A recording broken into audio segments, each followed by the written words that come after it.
Hi everybody, I've not seen you for a few days. Anyway, today we're going to do this picture, and the reason I became inspired because while we've been on lockdown, all I could hear, there were no cars or anything, all I could hear were tuis. You might have heard another bird or something else, but this has inspired me to do this picture, and I'm sure you don't have to do this picture, but I'm going to show you some techniques of making this picture.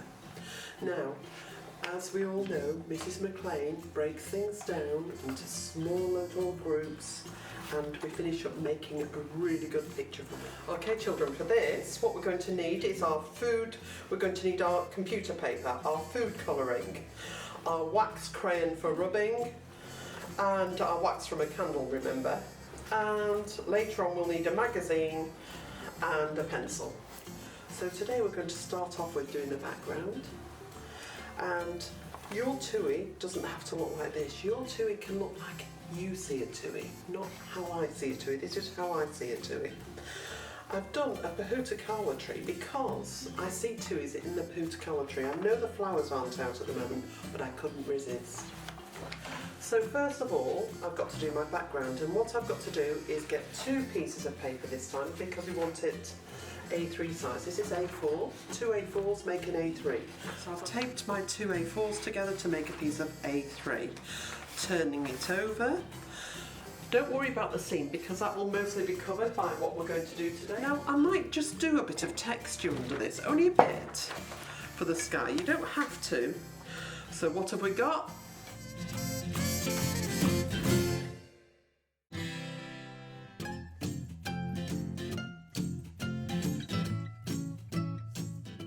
So, now I'm going to get my little cloth. You can use your old rags if you want from your...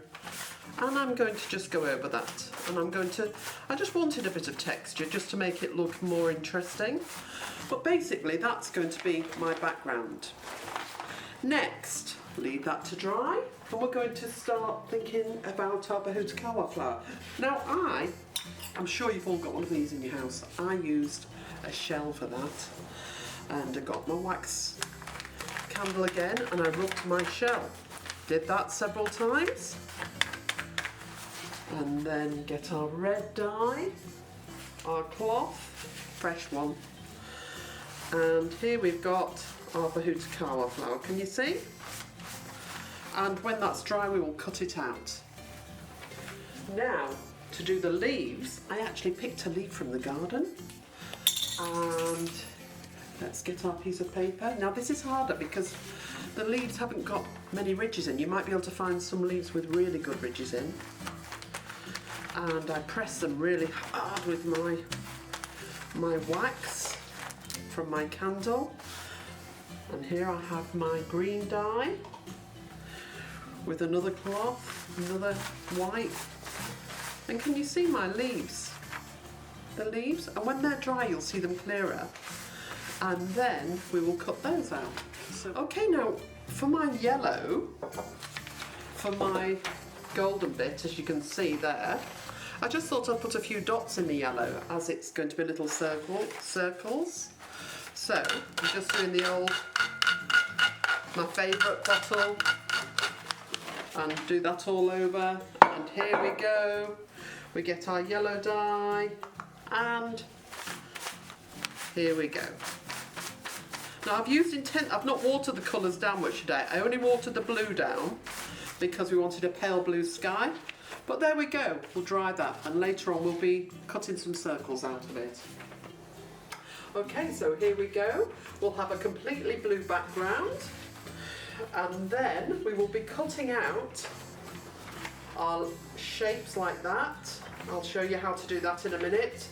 Our yellow circles from that and our leaves from that. Oh, and we've got to just do some branches, some colour for branches. Now, we want to do branches, so what I'm going to do is get my wax onto this one because it's got some nice lines in it.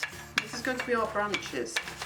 Now we need a brownie colour for our branches, and can you remember how we said we'd make that with our 3 primary colours put together?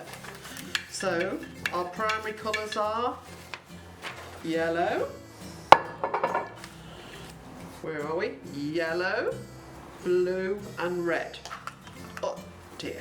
Anyway, so what I'm going to do now is pour a little bit of yellow, a little bit of red and a little bit of blue together, and let's see what colour that makes. Fingers crossed we get a good colour. Oh, that's a good brown. Look at that. That's really good for our tree. Fantastic. Okay children, so we have our blue background now dry and all our piece of paper. So out of my piece of paper, the first thing we're going to do is our branches on our tree, and that will just be strips of paper. Odd ones. We don't like straight, we want some thin, some fat. So what I'm going to do, I'm going to do it from about that far. I don't want to, or I might have it thicker. It starts thicker at the bottom and it gets thinner. Tilted it up right like that, and I'm going to glue that on. Imagine that we're gluing that on. Remember, we can use our flour and water, and I'm just going to design it as I go along and just try different branches like that. It's coming out from the big tree here, and the bird's going to be sat on there. So now we've done our branches and we've glued them on. Here I've cut out my shell, and what I'm going to do is fold my shell now in half, fold again, and maybe fold again. I've done lots of folds. Open it up. Because we like texture and we like things not to be flat, then I'm pressing my folds back and forth just to get it standing up so it's not flat. So I'm going to, I think I'll have 3. We work in odd numbers in art, so I'm going to do 3 flowers. And then I've cut my leaves out. My leaves, there we go. Did that snip again. Remember, we're experts on that. And then I've just folded it and glued it. And we're going to stick those down, a leaf on either side of the flower. Now we want our little golden bits that you see on a Pahuta. So I've got my yellow paper here. I'm going to fold it up and we're going to do a few circles. Folded and make a circle out of that. Just keep going around, and then you'll stick those on. Again, odd numbers, so you'll do 3 or 5. Okay children, so now we want to make our bird. You will have your own idea how to make your bird. I want to use this size piece of paper because that will fit on nicely onto our A3. So I want to use the whole amount. Now, birds, I do an oval like that, a gap and an oval like that, triangle like that. That's his wing, and that's his tail. Now, his beak, the bird's beak is quite big. You can look at a picture of one, or you can look at one out of the window. I've done his beak like that, and then I'm going around this and joining it on. Can you see? And I'm joining that on. Now there, I think we've got a pretty good bird to collage. Remember where his eye will be. And his beak doesn't just finish there. You kind of do that with the colour. You just do it extended.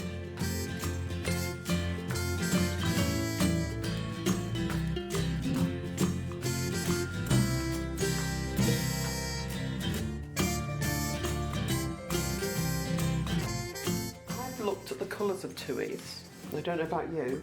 And what colours can you see? And write them down. I've wrote black, navy, bright blue, bright green, bright pink, purple. There's white, there's brown, and there's grey. There's lots of colours. I wrote all those colours down. Now I'm going to decide in this magazine what colours I like. And I'm going to find all different ones. Now look, I love this blue. I found this blue. Do you remember last time we used it for flowers? Well, I'm still using that. And we're going to cut strips out. Can you see?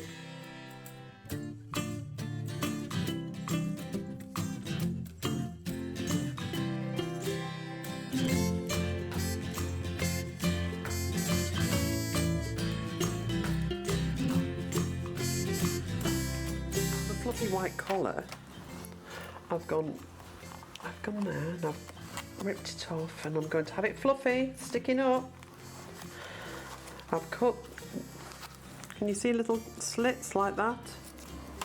And we're going to stick that on 2 rows of frills for the collar.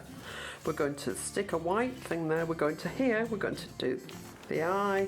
You're going to have the time of your life doing collage now until it looks like that. And then we're going to cut very close once it's all dry. Cut it out. Okay guys, that seems a bit rushed, but as you can see for yourself how I did it. And then we always like to frame our picture, so I actually did some brown I found, and I just did wiggledy-woggledy strips of brown so it looked like branches, and I just overlapped it and stuck it all the way around. I hope you're proud of yours. I'm very proud of mine.